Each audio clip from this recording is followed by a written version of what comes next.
Minute के अंदर में मैं वचन भी बताना है, आप लोगों को आत्मा में भी लाना है. In these 20 minutes, I have to also give you the verses. I also take you into the spirit. आप लोगों में कितने लोग विश्वास करते हैं? How many of you believe?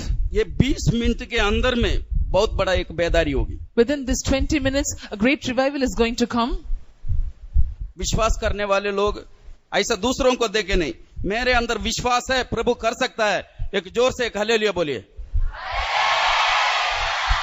प्रभु का नाम महिमा हो. Glory be to God. हम लोग बीते दिनों में हो गया वो बेदारी का बारे में सुना. Now we heard about the past revival. लेकिन बाइबल के मुताबिक और एक बेदारी का बारे में लिखा. There's another revival as per the Bible. यहेजकेल का किताब 37 अध्याय पढ़ते समय In Ezekiel chapter 37, यहेजकेल भविष्यद्वक्ता को परमेश्वर आत्मा में होकर एक थराई में लेके गए. God took the prophet Ezekiel into a valley. इसको ये बहुत बड़ा सब्जेक्ट चाहिए, सब विवरण करने को 1.5 घंटा चाहिए. This is a very deep subject. I need 1.5 hours to explain this. लेकिन इसको छोटा करके मैं बताऊंगा.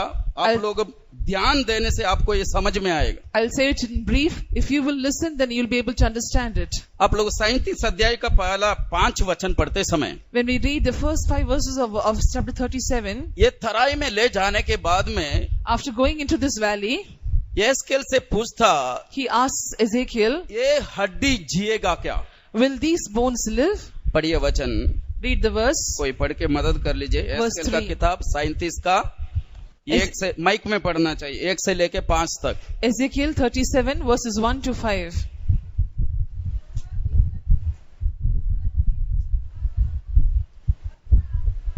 माइक में पढ़ना चाहिए, माइक में सब लोग सुनने का. प्लीज माइक दे दीजिए.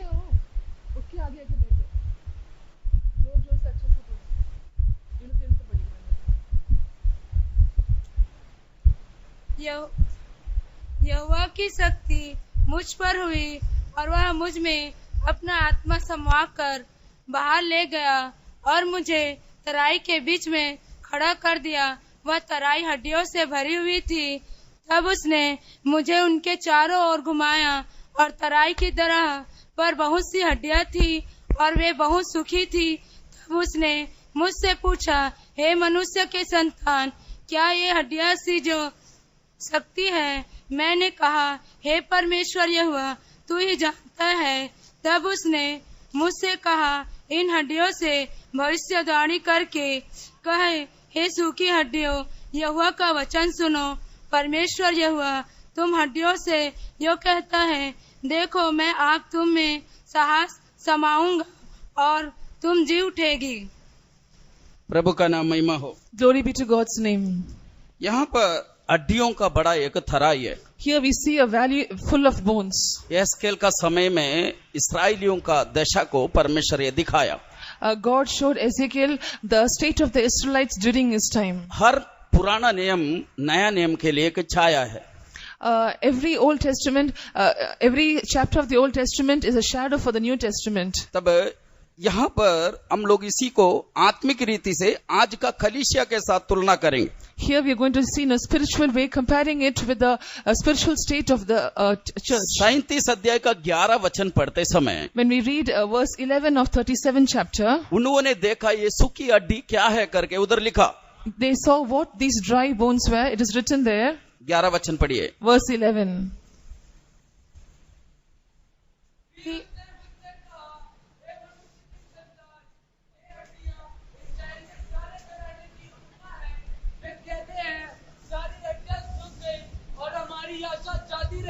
हम पूरी रीति से कट चुके हैं. और एक बार पढ़ो.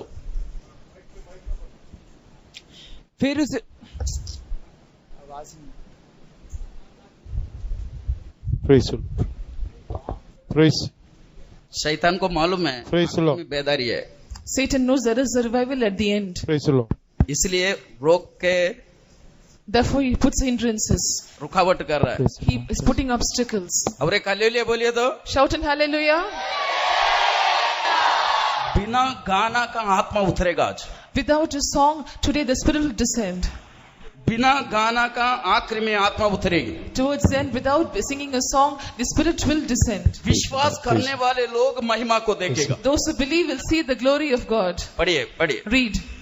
फिर उसने मुझसे कहा, हे मनुष्य की संतान, ये हड्डियां इस्राएल के सारे घराने की उपमा है। ये हड्डियां सारे इस्राएल के घराने का उपमा है। These bones, वे कहते हैं, हमारी हड्डियां सूख गई और हमारी आशा जाती रही। बस वे कहते हैं हमारा हड्डियां सूख गई, हमारा आशा जाते रही। behold, they say, our bones are dried and our hope is lost. आज कलीसिया का स्थिति क्या है, आप बताइए। Today, tell what is the state of the church? बताइए क्या स्थिति है। Tell what is the state? सूखा हुआ स्थिति है। A very dry state. हम लोग यरूशलेम से यरीको को गया एक व्यक्ति का बारे में पढ़ते हैं। We read about a man who went from Jerusalem to Jericho, उनको आधमरा छोड़ा था, आधा मरा छोड़ा था। and they left him half dead. लेकिन इधर यहेजकेल जो देखा, But what Ezekiel saw was, वो पूरा मर के सिर्फ हड्डी बचा है। they were already dead, they were only bones now. ये हड्डी किस बात को दर्शाता मालूम है? Do you know what do these bones denote? कोई बताइए जल्दी। Somebody say, हड्डी किस बात को दर्शाते हैं? what does bones denote?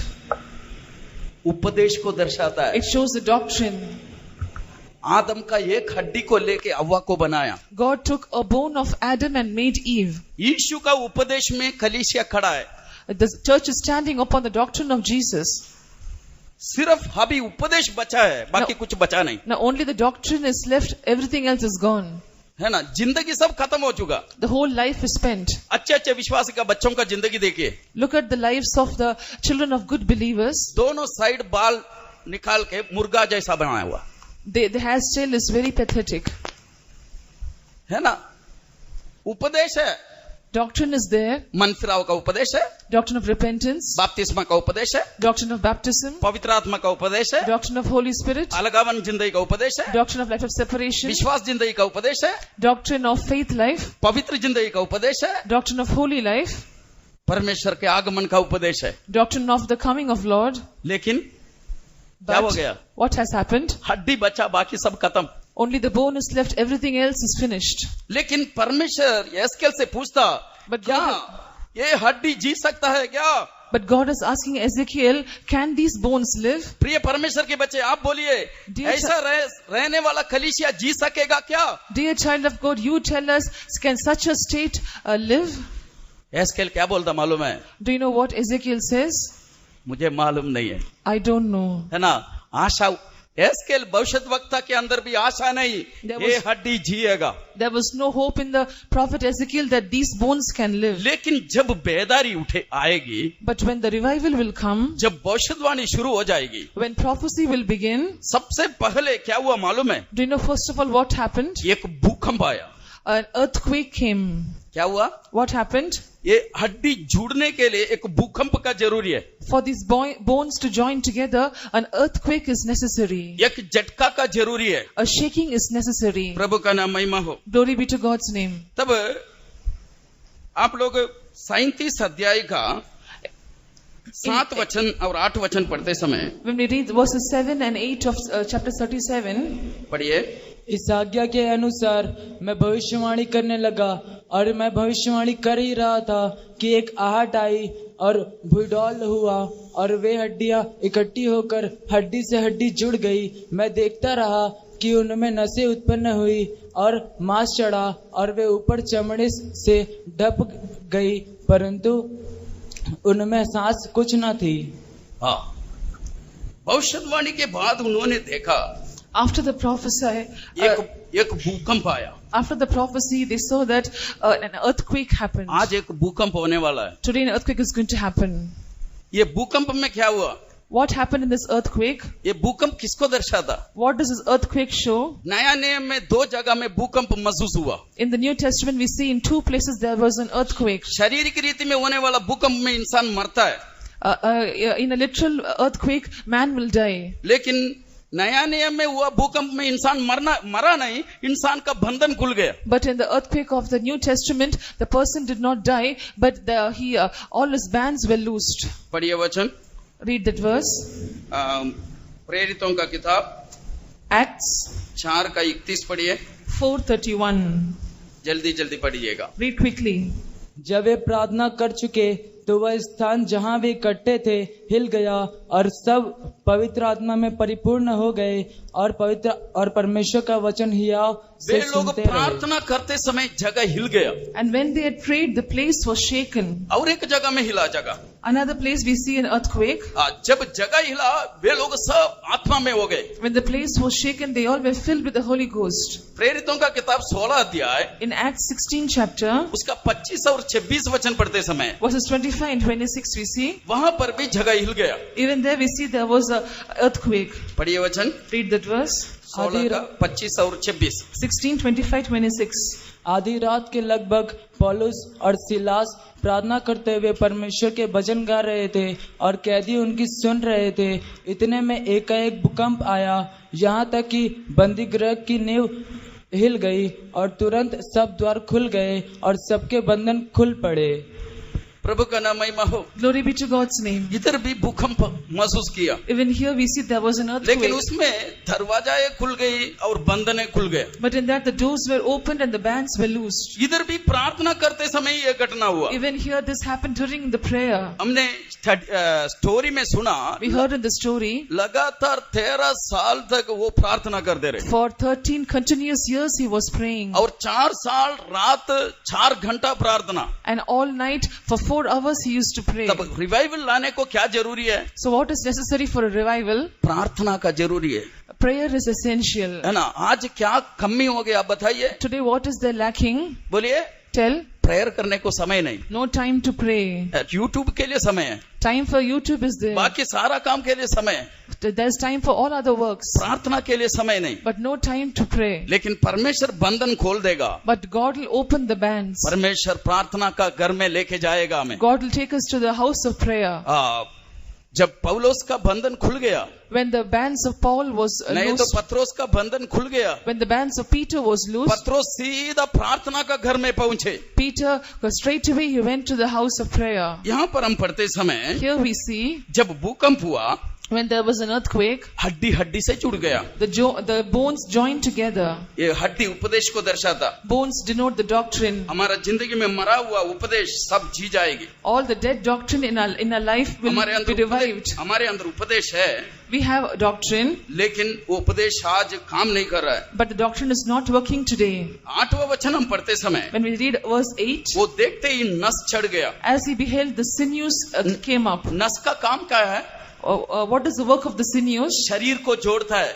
It joins the body आज together. कलीसिया का बीच में मेल मिलाप नहीं, Today we don't find reconciliation or unity among the church. मेल मिलाप जरूरी है। Unity is ये भी पवित्र आत्मा ही कर सकता है। only the Holy Spirit can do it. वो सिर्फ नहीं, Not only that, मांस चढ़ गया। even the flesh came up. मांस यूहन्ना का सुसमाचार के मुताबिक अनुग्रह और सच्चाई को दर्शाता है। According to John the Gospel, flesh means grace and truth. 1:14 पढ़ते समय, When we read 1:14 of John, पढ़ने का जरूरी नहीं no है, need to read. यीशु मसीह अनुग्रह और सच्चाई को लेके आया। Jesus Christ came with grace and truth. वो शरीर में अवतार हुआ, He came in the form of a man. और मांस में आया, He came in flesh अनुग्रह और सच्चाई को उन्होंने लेके आया। and he brought grace and truth. प्रभु का नाम महिमा हो। Glory be to God's name. मांस को चढ़ा दिया गया। And even the flesh came up. उसके बाद में क्या देखता है? Then what do we see? उसके ऊपर चमड़ा को भी ओढ़ दिया गया। It was covered with skin. ये चमड़ा किसको दर्शाता? What does the skin denote? प्रार्थना जिंदगी को दर्शाता। It shows a prayer life. इतना काम होने के बाद After so much of work was done, क्या नहीं था? what was not there? क्या नहीं था बोलिए? Tell what was not there. अभी शरीर तो बन गया, Now it became a body. लेकिन क्या नहीं है? What is not there? बोलिए आप लोग बताइए क्या नहीं है? Answer, what was not there? श्वास नहीं है। There was no breath. श्वास चाहिए अभी। Now breath is necessary. श्वास नहीं रहने से बॉडी रह के क्या फायदा? If there is no breath, what is the use of the body? शरीर पूरा हो गया, The body is now finished. जिंदगी में उपदेश सीख लिया, We have seen about the doctrine. एकता में आ गया, We saw about unity. अनुग्रह और सच्चाई में हम लोग आ गए। We came into grace and truth. प्रार्थना जिंदगी भी है। Now there's also prayer ये life. श्वास किसको दर्शाता? What does breath denote? बोलिए। But tell, पवित्र आत्मा को दर्शाता है। it shows the Holy Spirit. यूहन्ना का सुसमाचार 20 अध्याय In John the Gospel, chapter 20, और 22 वचन पढ़ते समय verse 22, वहां पर लिखा, here we see, यीशु मसीह ने चेलों के ऊपर फूका Jesus Christ, he breathed upon his disciples और बोला लो पवित्र आत्मा लो and said, receive ye the Holy Ghost. पढ़िए वचन Read the verse 20:22 20:22. यह कहकर उसने उन पर फूका और उन पर उनसे फूका कहा हाँ उनसे कहा पवित्र आत्मा लो। पवित्र आत्मा लो। He breathed on them and said, कितने लोग receive the Holy Ghost. कितने लोग विश्वास करता है How many believe? यीशु हमारे बीच में खड़ा है, Jesus is standing in our midst. घुटना में खड़ा हो जाए। Be on your knees. अभी यीशु फूकने जा रहा है। Jesus is going to breathe. जो लोग पवित्र आत्मा नहीं पाया Those who have not got the anointing, आप डरिए मत। don't fear. यीशु मसीह का फूक आपके ऊपर आएगा, The breath of Jesus will come upon you. तभी आप बड़ा एक सेना बन सकता है। Then you'll become a great army. सब लोग आंखों को बंद करिए। All of you close your eyes. हमारा पिता पुत्र पवित्र आत्मा हमारे बीच में आते समय When God the Father, Son and Holy Spirit comes in our एक midst, नेता हमारे बीच में आने से क्या करेगा? when a leader comes in our midst, what do? थाली बजा के उसको स्वागत करेंगे। You will clap hands and welcome him. आपने जिंदगी में कई लोगों के लिए थाली बजाया होगा, In your lifetime, maybe you have clapped hands for so many people. अभी थाली बजाइए। But now you must clap hands. पवित्र आत्मा आपके ऊपर उतरने जा रहा है, The Holy Spirit is going to come upon you. उसका फूक आपके ओर आ रहा है। His breath is coming towards you. कोई आंख नहीं खोलेगा। Nobody must open their eyes. जो लोग अन्य भाषा पाया अन्य भाषा में बातें करिए। Those who got the holy and unknown tongues, you speak in unknown tongues. शाबाला महला बाहुरा सहातुरा लिया कबारा भला खतुरा भला खतुरा। मुंह खोलिए। Open your mouths. Open your mouths. Hallelujah hallelujah hallelujah hallelujah. मुंह बंद नहीं रखना। Don't close your mouth. Hallelujah hallelujah hallelujah hallelujah. श्वास चलने दो, Let the breath come upon you. भविष्यवाणी होने दो। Let there be prophecies. शाबाश खरा थुरा चलो बखरा भला खतुरा। Hallelujah hallelujah hallelujah hallelujah hallelujah hallelujah hallelujah hallelujah hallelujah hallelujah hallelujah hallelujah hallelujah. थुरा भकरा बखरा थुरा खरा थुरा। Hallelujah hallelujah hallelujah hallelujah hallelujah hallelujah. खरा बखरा बख थुरा वाला खतुरा थुरा। हालेलुया।